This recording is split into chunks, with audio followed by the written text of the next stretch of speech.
नमस्कार विद्यार्थी मित्रांनो, आपल्या सर्वांचं स्वागत आहे नाईस मॅथ्स काटकर सर या आपल्या यूट्यूब चॅनलवर। मित्रांनो, आज आपण पाहणार आहोत मुंबई पोलीस आयुक्तालय पोलीस भरती दिनांक 7 मे 2023 रोजी झालेल्या पेपरमधील गणित विषयावरील विचारलेल्या सर्व प्रश्नांची उत्तरे स्पष्टीकरणासह आज आपण पाहणार आहोत। त्यातला पहिला प्रश्न पाहूया। एका घनाची बाजू 4 मीटर आहे, ती दुप्पट केली तर त्याचे घनफळ किती पटीने वाढेल? मित्रांनो, आपल्या बाजूला घन दिलेला आहे। घन म्हणजे काय बघा, याला असणारे जे फेस आहेत ते सगळे सारखे समान असतात। एकूण 8 फेस असतात, हे समान असतात किंवा चौरसाकृती असतात। शिवाय याला असणाऱ्या ज्या बाजू आहेत या बाजू सुद्धा सर्व समान मापाच्या असतात। म्हणजे जर या ठिकाणी आपण या घनाची बाजू जर आपण ए मांडली, जर मांडली तर या ठिकाणी या घनाचं घनफळ हे ए घन येईल। पण उदाहरणामध्ये काय सांगितलं, या घनाची जी बाजू आहे ती 4 मीटर आहे, म्हणून याचं जे घनफळ असेल ते काय येईल, मग 4 गुणिले 4 गुणिले 4 म्हणजेच 64 येईल। पुढे उदाहरणात आपल्याला काय सांगितलं, जर या घनाची बाजू 4 असेल आणि ती जर आपण दुप्पट केली तर येणारं जे घनफळ आहे ते घनफळ किती पटीने वाढेल असं विचारलंय। म्हणजेच जर आपली बाजू 4 होती ती दुप्पट केली म्हणजे 8 आली आणि याचं घनफळ काढायचं आहे, म्हणजे याचा 8चा 3 वेळा गुणाकार करा, म्हणजे हे जे घनफळ आहे ते आपलं येईल 512 येईल। मग मित्रांनो काय सांगितले बघा, ज्यावेळी बाजू 4 होती त्यावेळेचं असणार आपलं घनफळ आणि ज्यावेळी बाजू त्याची दुप्पट केली त्यावेळेचं असणारं घनफळ, या दोघांच्या मधला आपल्याला संबंध शोधायचा आहे। म्हणून काय करूया बघा, 512 भागिले 64 म्हणजेच काय येईल, 8 येईल। म्हणजेच याचा अर्थ असा की त्याचं घनफळ जे आहे ते 8 पटीने इतकं वाढेल। म्हणजेच पर्याय क्रमांक 4 हे आपलं उत्तर बरोबर आहे। यानंतर पुढील प्रश्न पाहूया। गटात न बसणाऱ्या संख्या शोधा। मित्रांनो, गटात न बसणाऱ्या संख्या शोधत असताना सुरुवातीला दिलेल्या संख्या आपण लिहून घेऊया। काय आहेत बघा, 61, 63, 67, 73, 81, 91, 103 आणि 101। मित्रांनो, या ठिकाणी काय करायचं बघा, प्रत्येक दोन संख्यांच्या मधला आपण संबंध शोधूया किंवा काय करूया, आपण या संख्यांचं निरीक्षण करूया, म्हणजे आपल्या लक्षात येईल। काय लक्षात येईल बघा या ठिकाणी, तर पहिल्या दोन संख्यांच्या मध्ये असणारा जो फरक आहे तो 2चा आहे, दुसऱ्या दोन संख्यांच्या मध्ये असणारा फरक 4चा आहे, परत पुढे 67 आणि 63 याच्यामध्ये असणारा फरक हा 6चा आहे, 73 आणि 81 याच्यामध्ये असणारा फरक 8 आहे, 81 आणि 91 याच्यामध्ये फरक असणारा 10 आहे आणि 91 आणि 103 याच्यामध्ये असणारा फरक हा 12 आहे। आता इथे फरक हा 14 व्हायला पाहिजे, पण मित्रांनो 14 नसून तो किती आहे, -2 आहे, कारण 103 आहे आणि इथं 14 ने वाढून 117 यायला पाहिजे, पण किती येते इथं फक्त -2 केल्यामुळे 101 येते। म्हणजेच या ठिकाणी 101 ही संख्या गटात न बसणारी आहे। मित्रांनो, याच प्रश्नाचं जर आपण निरीक्षण केलं या संख्यांचं, तर आपल्याला असंही लक्षात येईल की या ठिकाणी 81 सुद्धा हा गटात न बसणारा शब्द येईल, कारण 81 ही पूर्ण वर्ग संख्या आहे या ठिकाणी। पण आपल्या उदाहरणामध्ये सुद्धा दिलेला आहे 81, पण उत्तर सूचीमध्ये मात्र मित्रांनो 101 उत्तर दिलेलं आहे, त्यामुळे हे पर्याय आपण अवलंबला आहे। पुढील प्रश्न पाहूया। 33, 34, 35, x व 37, 38, 39 या संख्यांची सरासरी 36 आहे, तर x ची किंमत काढा। मित्रांनो, दिलेल्या संख्यांचं निरीक्षण करा। दिलेल्या संख्या ह्या नैसर्गिक क्रमवार नैसर्गिक संख्या आहेत। या संख्या पहिल्यांदा मोजून घ्या, किती आहेत बघा, 1, 2, 3, 4, 5, 6 आणि 7 आहेत। जर दिलेल्या संख्या ह्या जर मित्रांनो विषम असतील, दिलेल्या संख्या जर आपण मोजल्या आणि ह्या सर्व संख्या जर विषम असतील, 7 अंकाला म्हणजे विषमाला, म्हणजेच मित्रांनो त्याच्या मध्यभागी असणारी जी संख्या आहे ती म्हणजे त्याची सरासरी असते। मग या ठिकाणी मध्यभागी असणारी संख्या ही आपली आहे x आणि त्यांनी सरासरी दिलेली आहे आपल्याला, किती दिले, 36। म्हणजेच या ठिकाणी मित्रांनो x ची किंमत ही आपली काय येईल, 36 येईल। म्हणजेच पर्याय क्रमांक 4 हे आपलं उत्तर बरोबर आहे। यानंतर पुढील प्रश्न, शुभम व अनिल यांना 3:5 या प्रमाणात केळी वाटली तर शुभमला मिळाले केळी किती असे विचारले। मित्रांनो बघा, दोन व्यक्ती आहेत, पहिला आहे तो शुभम आहे आणि जो दुसरा आहे तो आहे अनिल आहे, तो अनिल आहे। आणि ह्या दोघांच्या मध्ये वाटलेल्या केळीचं जे प्रमाण दिलेलं आहे ते 3:5 दिलेलं आहे. म्हणजे काय बघा, या ठिकाणी जे प्रमाण आहे किंवा जे गुणोत्तर आहे ते दिलेलं जे गुणोत्तर आहे हे गुणोत्तर समानपट मानायची, याची काहीतरी आपण समानपट मानूया. मग याची जी समानपट जी मानणार आहोत ते आपण काय मानू, एक्स मानू. मग मित्रांनो, या दोघांच्या मध्ये जे वाटलेली केळींची संख्या आहे, हे प्रमाण आहे, ते आपण एक्स मानलं म्हणजे शुभमला मिळालेली केळी ही 3x झाली, अनिलला मिळालेली केळी ही 5x झाली. आणि उदाहरणामध्ये काय सांगितलं बघा मित्रांनो, या दोघांना च्या मध्ये वाटलेली केळी जी आहे ती संख्या आहे 24. म्हणजेच गणिती भाषेमध्ये याची आपण मांडणी करूया. काय येईल बघा मग, 3x अधिक 5x बरोबर 24. म्हणजेच काय आलं बघा, 8x बरोबर 24. या ठिकाणी 8 आणि x च्या मध्ये गुणाकारात चिन्ह आहे, 8 तिकडे पाठवू म्हणजेच काय बघा, x बरोबर 24/8 म्हणजेच x बरोबर 3 येईल. म्हणजे 8च्या पाड्यात 24 आहे, ते किती नंबरला, 3 नंबरला, म्हणून आपण काय केलं, भाग घालवलाय. म्हणून काय आलं, x बरोबर 3. पण आपल्याला विचारलंय काय, शुभमला मिळालेली केळी. मग आता बघा, या ठिकाणी शुभमला किती केळी मिळाली बघा, शुभम बरोबर 3x.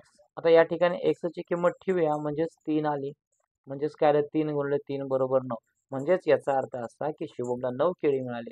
म्हणजेच पर्याय क्रमांक 4 हे आपलं उत्तर बरोबर आहे. यानंतरचा पुढील प्रश्न पाहूया आपण. एका वर्तुळाचे क्षेत्रफळ 1386 चौरस सेंटीमीटर असेल तर त्याचा परिघ किती. मित्रांनो, या ठिकाणी आपण सुरुवातीला वर्तुळाची कन्सेप्ट पाहूया. या ठिकाणी आपल्याला वर्तुळ दिसतोय बघा, हा वर्तुळ आहे आणि ह्या वर्तुळाच्या आतमध्ये फेंट रंगाने रंगवलेला दिसतोय तुम्हाला, ते त्याचं क्षेत्रफळ असेल. वर्तुळाच्या क्षेत्रफळाचं सूत्र आहे मित्रांनो पाय आर वर्ग. पायची किंमत आपल्याला माहित असते किंवा फिक्स असते, एक तर 3.14 घ्या किंवा 22/7 घ्या. आपण 22/7 घेतलेले आहे या ठिकाणी. यानंतर पुढे थोडंसं बघूया. परिघ म्हणजे काय बघा, हे वर्तुळाकार मैदान आहे किंवा वर्तुळाकार कडा आहे असं समजा, आणि हे जर आपण इथून कट केलं, बरोबर, हे जर आपण इथून कट केलं तर काय होईल बघा मित्रांनो, हे बरोबर अशा स्वरूपात हे मिळेल आपल्याला, अशा स्वरूपामध्ये मिळेल. म्हणजे हे जर अंतर आपण मोजलं, कट केल्यानंतर हे स्ट्रेट होईल, आणि हे जर मोजलं तो म्हणजे काय असतो, त्या वर्तुळाचा परिघ असतो, म्हणजेच 2πr हे परिघाचं सूत्र आहे. मित्रांनो, मग काय करायचं, आपल्याला दिल्या वर्तुळाचं क्षेत्रफळ दिलंय त्याच्यावरून आपल्याला त्रिज्या शोधूया, वर्तुळाची त्रिज्या शोधूया, आणि मग त्याच्यानंतर आपण काय करूया, परिघ काढूया. मग काय बघा, वर्तुळाचे क्षेत्रफळ बरोबर 1386 दिलेलं आहे. वर्तुळाच्या क्षेत्रफळाचं सूत्र आहे पाय आर वर्ग. पायची किंमत काय, 22/7 ठेवा, म्हणजे काय होईल, इकडे भागिले येईल. आता भागिले असताना किंवा छेदस्थानी असणारी संख्या गुणाकार स्वरूपात आणत असताना जो अंश आहे तो छेद होतो, जो छेद आहे तो अंश होतो. म्हणजेच काय आलं बघा, 1386 गुणिले 7/22. मित्रांनो, या 22 ने जर आपण 1386 ला भाग घालवला तर उत्तर आपलं 63 येते. 63 येते, म्हणून काय बघा, 63 गुणिले 7 म्हणजेच आर वर्ग बरोबर 441. पण मित्रांनो, या ठिकाणी किंमत काढायची ती आपल्याला फक्त आर ची, म्हणून दोन्ही बाजूचं वर्गमूळ काढू. मग आर वर्गचं वर्गमूळ आर येईल, आणि 441चं वर्गमूळ काढलं तर फक्त 21 येईल. मित्रांनो, वर्गमूळ काढणे अतिशय सोप्या पद्धतीने आपण एक आपला व्हिडिओ आपल्या चॅनलवरती अपलोड केला आहे, अधिक माहितीसाठी तो तुम्ही पाहू शकता. अतिशय सोप्या पद्धतीने तुम्ही वर्गमूळ काढू शकता. आता या ठिकाणी आपल्याला आर म्हणजे वर्तुळाची त्रिज्या मिळाली आहे, याच्यावरून आपल्याला परिघ विचारलाय. परिघाच्या सूत्रामध्ये ती आर ची किंमत ठेवूया. मग काय बघा, वर्तुळाचा परिघ बरोबर 2πr, 2 आहे असं ठेवा, पायची किंमत 22/7 ठेवा, गुणिले आर म्हणजे 21 येईल त्रिज्या, आणि 7 ने या 21 ला भाग जातो, मग काय येईल बघा, 3 येईल. म्हणजेच 2 गुणिले 22 गुणिले 3 या तिघांचा गुणाकार करा, म्हणजेच आपल्याला 132 येईल. आणि एककी याचं देताना आपल्याला सेंटीमीटर मध्ये क्षेत्रफळ दिलं होतं, त्यामुळे त्याची त्रिज्या किंवा परिघ असेल तो येणारा सेंटीमीटर मध्येच असेल. म्हणून पर्याय क्रमांक 2 हे आपलं उत्तर बरोबर आहे, कारण हे आहे सेंटीमीटर मध्ये आहे. हे चौरस सेंटीमीटर मध्ये दिलेलं आहे, त्यामुळे त्याचं येणारं एकक हे फक्त सेंटीमीटर असणार आहे. उत्तर जरी 132 दोन्हीकडे सारखं असलं तर एककामध्ये बदल आहे, म्हणून पर्याय क्रमांक 2 हे उत्तर आपलं बरोबर आहे. यानंतरचा पुढील प्रश्न पाहूया. जर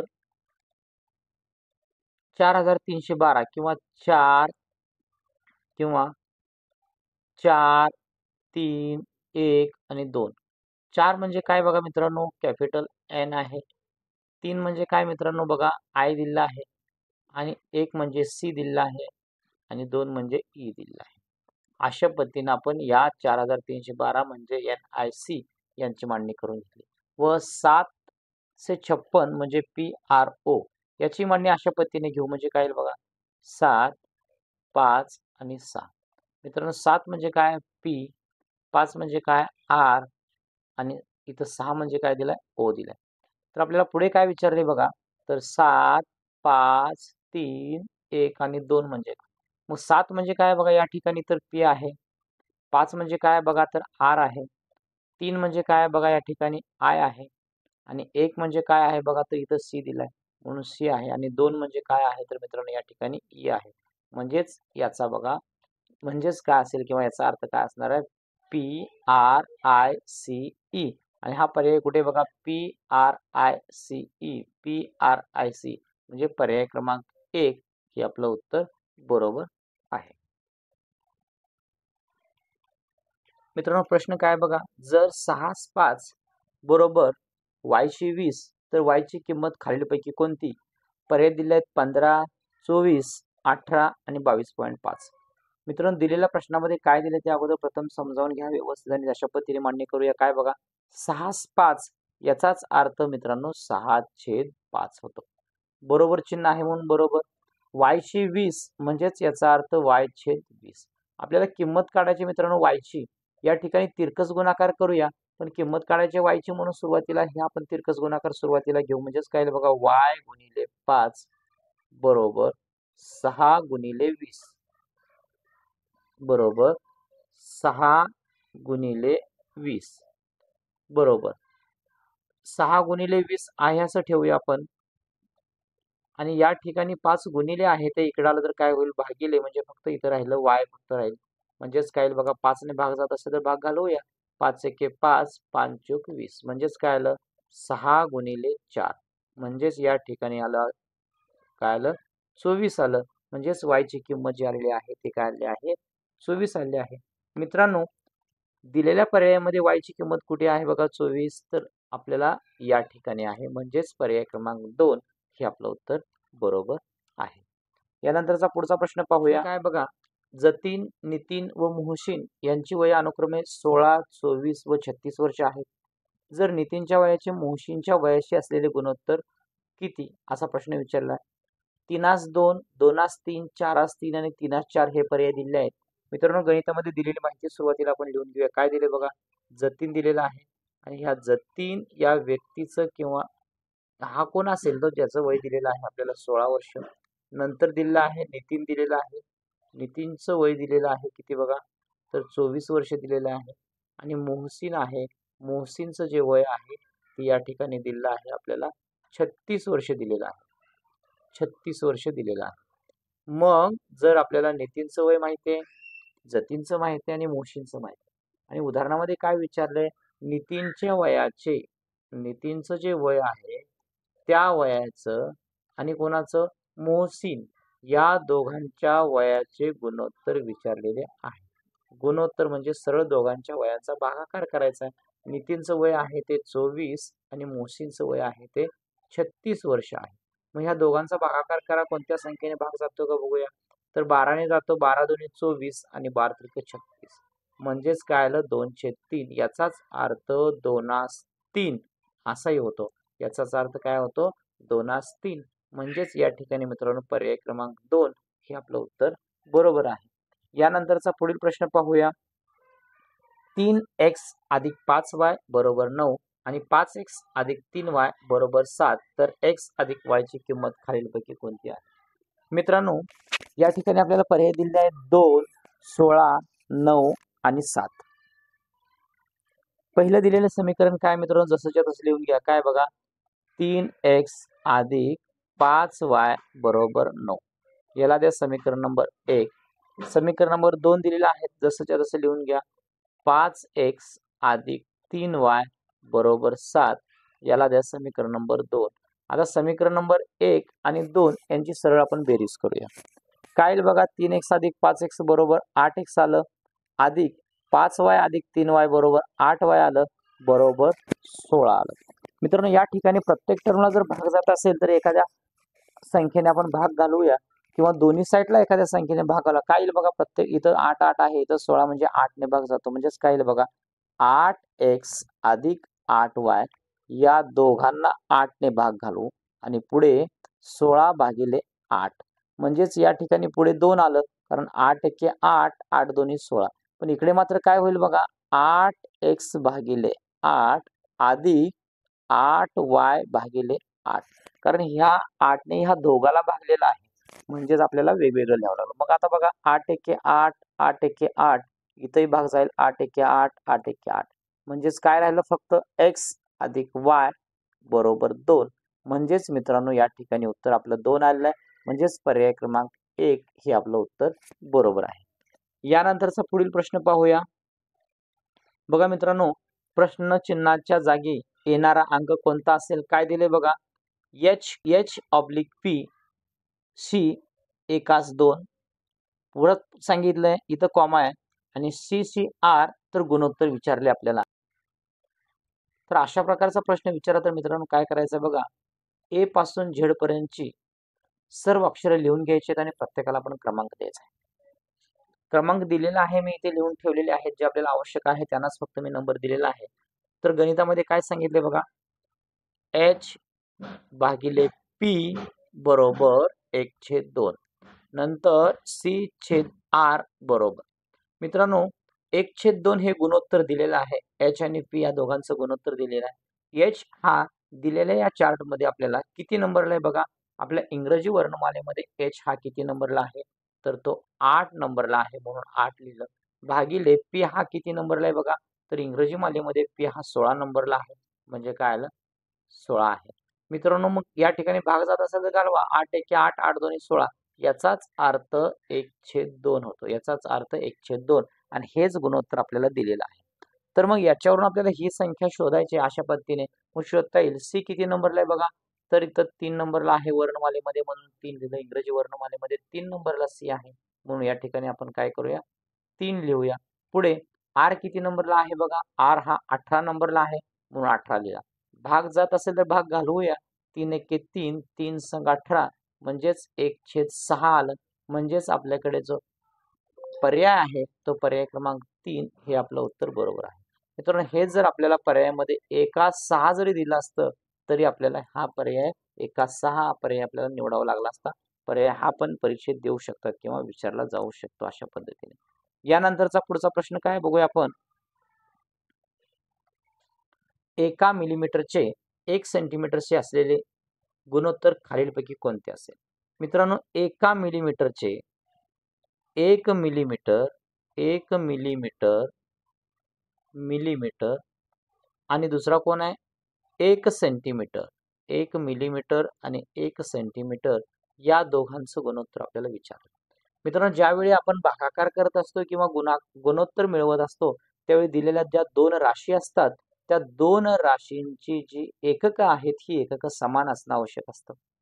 मग या ठिकाणी मिलीमीटर एकाचं दिलंय आणि दुसऱ्याचं दिलंय सेंटीमीटर, तर दोन्ही एककं समान असणं आवश्यक असतं मित्रांनो.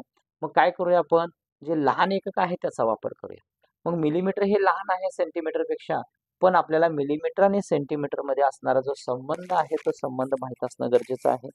तो काय संबंध बघा मित्रांनो, तर 1 सेंटीमीटर बरोबर 10 मिलीमीटर 10 मिलीमीटर हा परस्परांशी संबंध आहे.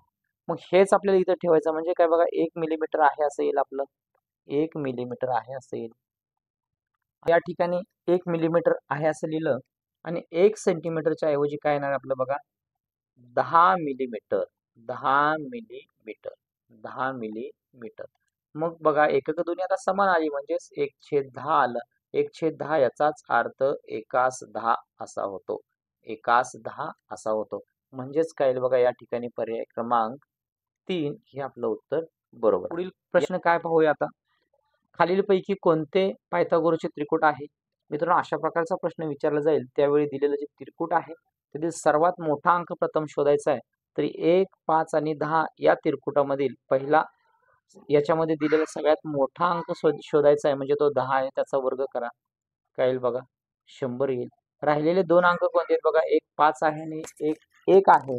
अगोदर काय करूया मग, 1 चा वर्ग करून घ्या आणि नंतर 5 चा वर्ग करून घ्या आणि या दोघांची बेरीज करा. म्हणजेच काय येईल बघा, 26 येईल. म्हणजे काय, या ठिकाणी हा आलेला वर्ग आणि या दोघांच्या वर्गांची बेरीज हे सारखे येतात का? जर येत असतील तर ते त्रिकूट आहे म्हणायचं आणि येत नसतील तर ते त्रिकूट नाही म्हणायचं, म्हणून हे त्रिकूट नाही. अशाच पद्धतीने आपण हे सोडवून पाहू शकतो, हे सोडवून पाहू शकतो आणि हे सोडवून पाहू शकतो. तर आपण काय करूया, शेवटचं बघूया. या 3, 4, 5 हा आपल्याला दिलेला आहे त्रिकूट. याच्यामध्ये सर्वात मोठा अंक आहे तो 5 आहे. याचा वर्ग करा, काय येईल बघा, 25 येईल. त्यानंतर राहिलेल्या दोन संख्या कोणत्या आहेत, 3, 3 चा वर्ग आणि 4 चा वर्ग. 3 चा वर्ग काय आला, 9 आला, अधिक 4 चा वर्ग 16 आला, बरोबर. या दोघांची बेरीज आली 25. मित्रांनो, या ठिकाणी 25 आलेला आहे, या ठिकाणी 25 आलेला आहे. म्हणजेच याचा अर्थ असा की हे पायथागोरसचं त्रिकूट आहे. म्हणजेच पर्याय क्रमांक 4 हे आपलं उत्तर बरोबर आहे. या पुढील प्रश्न पाहूया. प्रश्न काय बघा, आयताच्या लांबीतून व रुंदीतून 5 वजा केले तर त्याची परिमिती 26 येते. या माहितीचे गणितीय भाषेतील रूपांतर खालीलपैकी कोणते? मित्रांनो, अगोदर आपल्याला आयत काय आहे तो समजावून घ्यावा लागेल किंवा आयताची आकृती काढावी लागेल. हा आहे आयत, म्हणजे ज्याच्या बाजू समोरासमोरील बाजू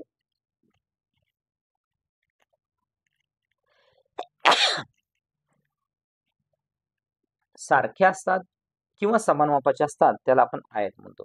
जर ह्या आयताची लांबी आपण x मानली आणि रुंदी y मानली तर समोरासमोरील बाजू सारख्या आहेत, म्हणजे हे सुद्धा x येईल, हे सुद्धा y येईल. परिमिती म्हणजेच दिलेल्या सर्व बाजूंची बेरीज असते. पण गणितामध्ये काय सांगितले मित्रांनो, लांबीतून व रुंदीतून 5 वजा केले तर त्याची परिमिती 26 येते. मग आता प्रत्येकातून 5 वजा करायचं मित्रांनो, म्हणजेच काय येईल बघा, या ठिकाणी x वजा 5, y वजा 5, इथं सुद्धा येईल x वजा 5 आणि इथे सुद्धा येईल y वजा 5. म्हणजे आणि या प्रत्येक बाजूंची बेरीज करायची. या या आयताच्या प्रत्येक बाजूंची बेरीज केली ती तर 26 येते. म्हणजेच काय येईल बघा, x वजा 5 अधिक x वजा 5. अगोदर आपण समोरासमोरच्या बाजू घेतल्या, नंतर y वजा 5 अधिक y वजा 5 बरोबर 26. मित्रांनो, या ठिकाणी 2x आहेत म्हणून काय येईल, 2x येईल. तसंच या ठिकाणी 2y आहेत म्हणून 2y येईल, अधिक 2y आलं आणि वजा 5 वजा 5 वजा 5 वजा 5 म्हणजेच वजा 20 आलं. पुढे 26 जसंच्या तसं ठेवा. हे वजा आहे, बरोबर चिन्हाच्या या बाजूला आणूया, म्हणजेच आलं 26 अधिक 20 बरोबर. या बाजूला आहे तसंच ठेवायचं आहे, 2x अधिक 2y. इथं सुद्धा तसंच येईल, 2x अधिक 2y. या दोघांची बेरीज करा, 46 आली. आता 2x अधिक 2y, या ठिकाणी 2 कॉमन आहे तो कॉमन काढूया. म्हणजेच काय येईल बघा, 2x मधला 2 कॉमन आला म्हणजे x आला. 2y मधला एक कॉमन घेतला 2, म्हणजेच काय आलं बघा, y आहे असा आला. म्हणजेच काय आलं, 46. हे 2 गुणिले इकडे पाठवू आपण, काय येईल, भागिले होईल, म्हणजे 46 भागिले 2 आलं. म्हणजेच उत्तर आपलं काय आलं, 23 आलं. आणि या साईडला काय राहणार आहे, फक्त x अधिक y राहणार आहे. म्हणजेच या ठिकाणी x अधिक y बरोबर 23. हा पर्याय क्रमांक 3 हे आपलं उत्तर बरोबर असणार आहे. यानंतरचा पुढचा प्रश्न आहे, 0.01 सेंटीमीटर बाजू असलेल्या घनाचे घनफळ किती सेंटीमीटर असेल? मित्रांनो, घनाच्या घनफळाच्या संदर्भात आपण यापूर्वी एक प्रश्न बघितलेले आहे. घनाची बाजू जर a असेल तर त्याचं घनफळ असतं a घन असतं. पण या ठिकाणी आपल्याला दिलेली घनाची बाजू हे 0.01 आहे, तर याचं घनफळ येईल 0.01 चा तिसरा. म्हणजेच काय बघा, 0.01 गुणिले 0.01 गुणिले 0.01. मग काय होईल बघा, या ठिकाणी आपण गुणाकार करत असताना पॉईंटचा मित्रांनो विचार करायचा नाही. सुरुवातीला संख्यांचा गुणाकार करूया. आता मित्रांनो याचा आपल्याला गुणाकार करायचा आहे. गुणाकार करत असताना आपण पॉईंटचा विचार करणार नाही. मग काय होईल बघा, फक्त संख्यांचा विचार करायचा आणि गुणाकार करायचा. म्हणजे 1 गुणिले 1 गुणिले 1, 1 चा किती वेळा गुणाकार केला तर उत्तर नेहमी 1च येतं. पुढे बघा, आता पॉईंटच्या पुढे घरे किती आहेत मोजा. इथे पॉईंटच्या पुढे 2 घरे आहेत, इथे पॉईंटच्या पुढे 2 घरे आहेत, इथे पॉईंटच्या पुढे 2 घरे किंवा 2 संख्या. मग या 2 आणि या 2 एकूण ह्या तिघांची बेरीज करा, किती झाले मग 6. म्हणजे आता आपल्याला जो पॉईंट द्यायचा आहे तो 6 घरं सारून डाव्या बाजूला पॉईंट द्यायचा आहे. म्हणजे 1, हे 2, हा 3, हा 4, हा 5, हा 6 आणि आता पॉईंट द्यायचा आणि मग 0 आणि मग काय असणार आहे आपलं 0 असणार आहे. इथे पॉईंट असेल आणि इथे मग आपलं 0 असणार आहे. म्हणजेच उत्तर काय आलं बघा, 0.000001 म्हणजे 5 शून्य आली. पॉईंट नंतर 5 शून्य आले आणि 1 आला. म्हणजेच पर्याय क्रमांक 4 हे आपलं उत्तर बरोबर आहे. यानंतरचा पुढील प्रश्न पाहूया. एका चौरसाच्या कर्णाची लांबी 12 वर्गमुळात 2 सेंटीमीटर आहे, तर त्याची परिमिती किती? पर्याय दिलेले आहेत 24 सेंटीमीटर, 24 वर्गमुळात 2 सेंटीमीटर, 48 सेंटीमीटर, 48 वर्गमुळात 2. मित्रांनो, चौरस म्हणजे काय अगोदर आपण समजावून घेऊया. बघा, हा आहे चौरस. चौरस म्हणजे चौरसाची प्रत्येक बाजू सारखी असते किंवा समान असतात आणि याचा प्रत्येक कोन हा 90 अंशाचा असतो. आणि या ठिकाणी आपण हा चौरस ABCD दाखवलेला आहे आणि त्याच्यामध्ये या चौरसाचा जो कर्ण आहे तो AC आहे. जर AC आपला 12 वर्गमुळात 2 दिलेला असेल तर आपल्याला ह्या चौरसाची परिमिती विचारलेली आहे. तर परिमिती म्हणजे यांच्या सर्व बाजूंची बेरीज. म्हणजे या चौरसाच्या कर्णावरून आपल्याला ह्या चौरसाची बाजू माहित करायची. मग चौरसाचा कर्ण आणि चौरसाची बाजू यांच्याशी संबंधित असणारे एक सूत्र आहे, ते म्हणजे असे आहे: चौरसाचा कर्ण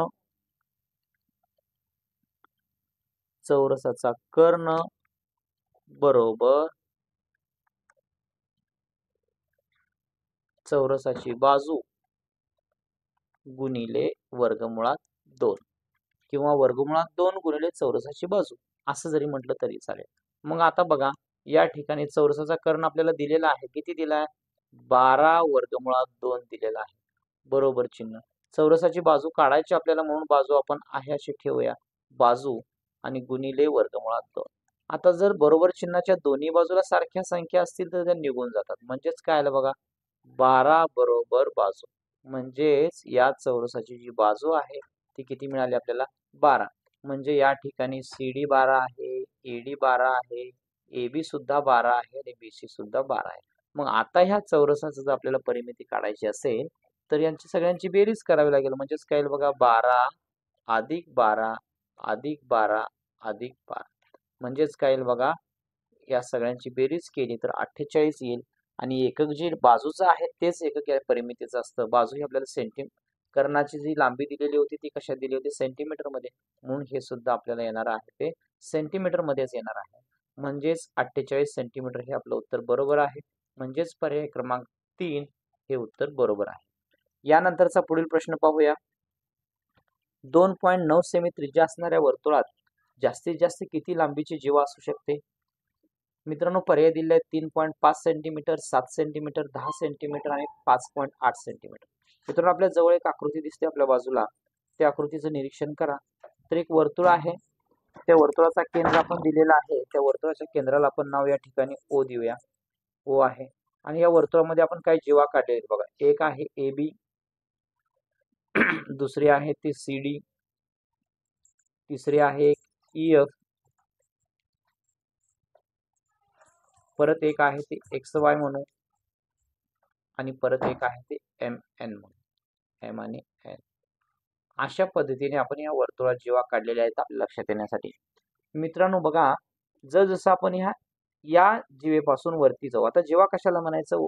वर्तुळावरील कोणत्याही दोन बिंदूंना जोडणारा जो रेषाखंड आहे त्याला म्हणायचं जीवा. मग बघा, जसं आपण वरच्या दिशेने जाऊ तसं जीवेची लांबी वाढत जाते, पण एका ठिकाणी इथं सगळ्यात जास्त लांबी इथे होते. यानंतर पुन्हा जीवेची लांबी कमी XY ची झाली, नंतर त्याच्यापेक्षा कमी MN ची झाली, अजून पुढे गेलो तरी कमी कमी होत जाईल. म्हणजेच याचा अर्थ काय की वर्तुळाच्या केंद्रातून जाणारी जी जीवा आहे त्या जीवेची लांबी ही सर्वात जास्त असते. मग वर्तुळाच्या केंद्रातून जाणारी जी जीवा असते त्यालाच आपण म्हणतो व्यास म्हणतो. त्यालाच आपण काय म्हणतो? व्यास म्हणतो. आणि वर्तुळाचा व्यास म्हणजेच काय असतं तर तो नेहमी त्रिज्येच्या दुप्पट असतो किंवा 2 गुणिले त्रिज्या म्हणजेच व्यास होय. मग 2 गुणिले त्रिज्या किती सांगितली होती? ह्या वर्तुळाची त्रिज्या 2.9 सांगितलेली होती. 9 सांगितली होती, म्हणून काय करूया आपण 2.9 9 सेंटीमीटर घ्या, दोघांचा गुणाकार करा, 5.8 सेंटीमीटर येईल. म्हणजेच मित्रांनो या ठिकाणी पर्याय क्रमांक 4 हे आपलं उत्तर बरोबर आहे. अशाच नवनवीन गणितीय माहितीसाठी आजच आपल्या YouTube चॅनलला सबस्क्राईब करा, लाईक करा आणि शेअर करा. धन्यवाद.